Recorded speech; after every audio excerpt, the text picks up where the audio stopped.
Y vamos a recorrer la noticia juntos, si a usted le parece, nos vamos hasta Chile. Nuestra compañera Lucía López tiene el reporte a esta hora. Adelante.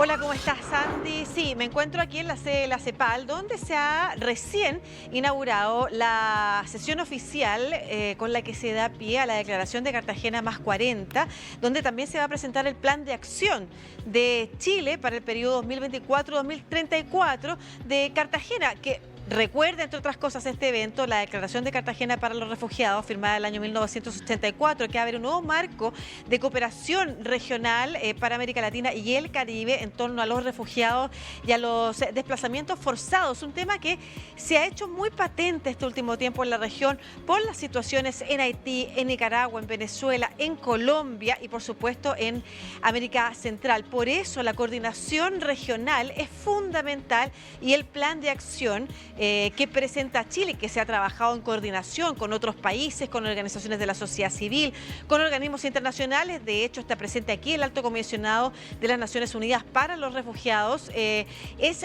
un plan fundamental y ha sido muy celebrado a través de las palabras tanto emitidas indirectamente por el secretario general de las Naciones Unidas, Antonio Guterres, como también por otros representantes importantes que están presentes acá, entre ellos el canciller Van Claveren, por ejemplo, Alberto Van Claveren, quien ha reconocido, así como el secretario también de la CEPAL, el secretario de la Comisión Económica para América Latina y el Caribe, presente aquí en esta inauguración, la importancia también de que nuevos actores se sumen o se estén sumando a este trabajo, como por ejemplo, no solamente ya los estados y los organismos internacionales o la sociedad civil, sino que también las empresas privadas, por ejemplo, el mundo privado, para tratar de solucionar algo que afecta no solamente a las comunidades desplazadas, sino que también a las comunidades de acogida. Y para hablar de este tema, que es fundamental y es clave también porque forma parte de las discusiones políticas internas también y coyunturales dentro de nuestros países, me encuentro acá con el subsecretario del Interior, Luis Cordero, quien también tuvo la oportunidad de dar unas palabras precisamente en la inauguración. Muchas gracias para conversar con toda Latinoamérica a través de News de este tema tan relevante. ¿Por qué es relevante para las audiencias que nos están viendo hablar de los refugiados? Hablar de los refugiados y hablar de los desplazados en general y particularmente de la movilidad humana y en el caso en concreto de aquellas personas que tienen que emigrar involuntariamente. Primero porque el número de personas desplazadas forzosamente en el mundo ha aumentado muy significativamente. Las razones, tal como lo ha expuesto el Alto Comisionado, se deben fundamentalmente a dos razones. Una tiene que ver con la situación de los conflictos en distintos países, pero entre otras cosas con las crisis de los sistemas democráticos en algunos de ellos. En el caso de América Latina, como usted bien sabe, es una de las crisis más significativas. En el caso de Venezuela eso ha sido muy evidente. Chile ha tenido unos impactos muy significativos en el caso concreto, pero además de todo eso, los casos de desplazamiento forzado de personas dejan a aquellas personas que se desplazan involuntariamente en una situación de riesgo para ellos, de vulnerabilidad para ellos y sus familias, y expuestos a organizaciones criminales, tanto que el tráfico ilícito de personas se ha transformado en una de las actividades más rentables para las organizaciones criminales en el mundo. Entonces, hay razones humanitarias, pero también hay razones de seguridad con este fin. Eso es bien importante porque también conecta con conversaciones que hay al interior de los países, las preocupaciones precisamente que se relacionan con el crimen transnacional en la región, se relacionan también con la manera en que coordinada o no coordinadamente los países de Latinoamérica aborden precisamente el desplazamiento forzado. Sí, uno, el desplazamiento forzado y cómo abordarlo desde el punto de vista de hacer compatibles las realidades locales con el fenómeno del desplazamiento. Las personas que migran involuntariamente lo hacen bajo condiciones de riesgo y vulnerabilidad para ellos y sus familias que son muy significativas. Hay razones humanitarias en ese aspecto, pero también, entonces la pregunta es cómo los países se hacen cargo de una situación de ese estilo. Una persona que tiene que migrar involuntariamente lo hace con un conjunto de adversidades que es muy difícil que cualquiera de nosotros que tiene ciertas consideraciones básicas sea posible dimensionar. Y el efecto que eso produce es que no hay otra manera de trabajar integradamente, sea para poder ordenar esa migración, sea para poder cobijar a esas personas que están en una situación crítica, o sea, para derechamente combatir a las organizaciones criminales que explotan a estas personas y que, como he dicho, se ha transformado en uno de los problemas de crimen transnacional más complejos, no solo en América Latina, sino que también en otras partes del mundo. Claro, y es una fuente además de la comisión de nuevos delitos a propósito de los delitos que tradicionalmente les asociamos, ¿no es cierto?, al crimen organizado. Usted hablaba en la presentación de cómo Chile ha implementado los datos biométricos, ¿no es cierto? La toma de datos biométricos, esta nueva tecnología en las fronteras. ¿Y cómo eso ha servido en nuestro país? Me gustaría que en el marco de esta conversación que se relaciona con el plan de acción, usted nos pudiera dar más información de aquello. Y también, ¿qué otras ideas se han ido trabajando para la firma de esta declaración, de este plan de acción? Y usted nos cuenta además cuántos países han participado también en aquello. Bueno, el proceso de negociación lo ha estado llevando Chile en la Cancillería, ha sido un proceso de largo diálogo, como ustedes bien saben, los planes de acción duran una década. No es fácil llegar a una negociación de estas características, ya la embajadora Fuente lo ha explicado hoy día en la presentación y va a ser objeto del conjunto de diálogos que se van a tener el día de hoy. Pero sí da una orientación en el entendido que no solo estamos hablando de refugiados, sino que también estamos hablando de una situación especialmente compleja hoy día, que es el desplazamiento forzado por situaciones que se deben o a hechos en concreto que suceden en cada una de las sociedades, pero también es importante recordar que uno de los factores relevantes que está considerando esta declaración son los desplazamientos forzados por razones que están vinculadas a razones naturales, ¿no? El efecto de cambio climático. En el caso de América Latina, en el caso de Chile en particular, Chile tiene un conjunto de condiciones geográficas que la hacen especialmente vulnerable al cambio climático y por lo tanto también expuesto a migraciones internas al menos en el fondo, ¿no? Por lo tanto, el desplazamiento forzado es una obligación inevitable de cada uno de los países para abordarlo. Pero lo segundo tiene que ver con Chile. La gran pregunta sobre este desplazamiento y la situación humanitaria que se ha producido en los últimos años en el continente, especialmente por el caso de Venezuela, lo que ha provocado es una serie de controversias, de problemas para poder acoger a esas personas en los distintos países del continente. La realidad, cada uno de los países lo ha abordado de modo distinto: el caso de Colombia, el caso de Perú, el caso de Ecuador, el caso de Brasil, el caso de Argentina, el caso de Chile. Eso también lo ha debido abordar. Chile ha hecho dos cosas. Por un lado, ha invitado a un empadronamiento biométrico a quienes voluntariamente deseen participar para poder dimensionar del conjunto de personas de las cuales estamos hablando.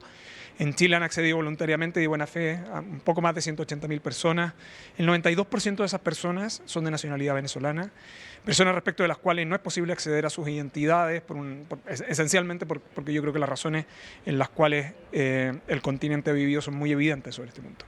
Y lo otro es que el país ha iniciado en la zona norte, en el plan de frontera norte, el catastro biométrico de aquellas personas que están ingresando irregularmente, aunque en la frontera norte del país se han reducido muy sustancialmente los ingresos irregulares. Aquellas personas que están ingresando igual lo están haciendo bajo un mecanismo de identificación biométrica, que es la manera razonable de poder ir abordando no solo las identidades, sino que también un camino potencial de solución para estas personas. Claro, usted hablaba de, primero, la identificación. Sabemos, y Andy, esa realidad la hemos conversado también, ¿no es cierto?, lo difícil que es cuando se han cortado las relaciones consulares y diplomáticas entre los países, acceder a los documentos de aquellas personas que han salido de Venezuela, por ejemplo. Lo gravitante que es para identificar quiénes tienen antecedentes de quienes no, quiénes están ingresando al país para poder hacer una vida y aportar, ¿no es cierto?, a sus familias, pero también a las comunidades locales, las comunidades de acogida.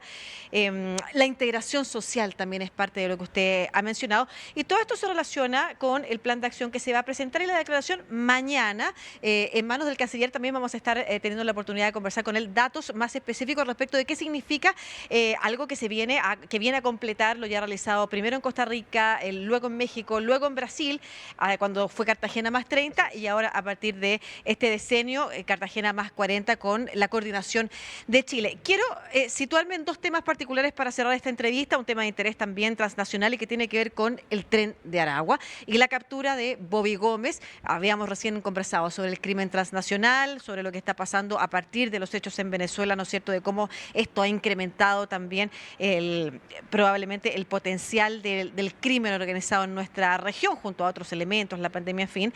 Pero tenemos a estos líderes que están dando vuelta por Latinoamérica y en Colombia hemos tenido noticias, en Costa Rica sobre otros hechos también, pero en Colombia y estamos esperando la extradición de Bobby Gómez, mano derecha de Niño Guerrero, el tren de Aragua en Chile. ¿Qué se ha sabido de esa extradición y qué desafío representa para el sistema carcelario chileno la traída de Bobby Gómez a nuestro país? A ver, hay dos dimensiones. La primera es el país ha tomado una decisión en esto.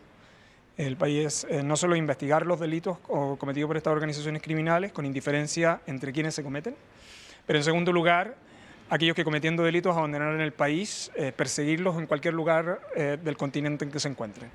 Ese es el caso de la experiencia que tuvimos con Costa Rica y una extradición bien expedita, y es lo que estamos teniendo con Colombia. En el caso de los ministerios públicos de América Latina, de hecho la reunión del año pasado de la Asociación de Ministerios Públicos en América Latina tenía que ver específicamente con crimen transnacional. Una de las estrategias que ha aplicado el fiscal Valencia en el caso de Chile ha sido profundizar esa cooperación. Y eso ha permitido no solo las investigaciones vinculadas a estas organizaciones criminales en el país, sino que también el mensaje y la claridad de que van a ser perseguidos aun cuando se refugien en terceros países. Y el compromiso de esos terceros países, ha sido el caso de Costa Rica y este es el caso de Colombia también. El presidente Petro también anunció públicamente esta detención. Está en un contexto de cooperación transnacional. No hay forma de abordar estas organizaciones criminales sin persecución penal efectiva en los países, pero sin la cooperación internacional. Eso es un aspecto. Lo segundo es que al tomar esa decisión el país, por cierto, lo que tiene es un desafío en su sistema penitenciario. Las experiencias de la región en su sistema penitenciario no son buenas en general. Chile ha tomado una decisión para efecto de esta persecución, tiene una cárcel de máxima seguridad, pero todavía seguimos teniendo desafíos en torno a su segregación. Durante este año nosotros tuvimos una serie de incidentes en la cárcel de máxima seguridad llevados a cabo por líderes de esta organización.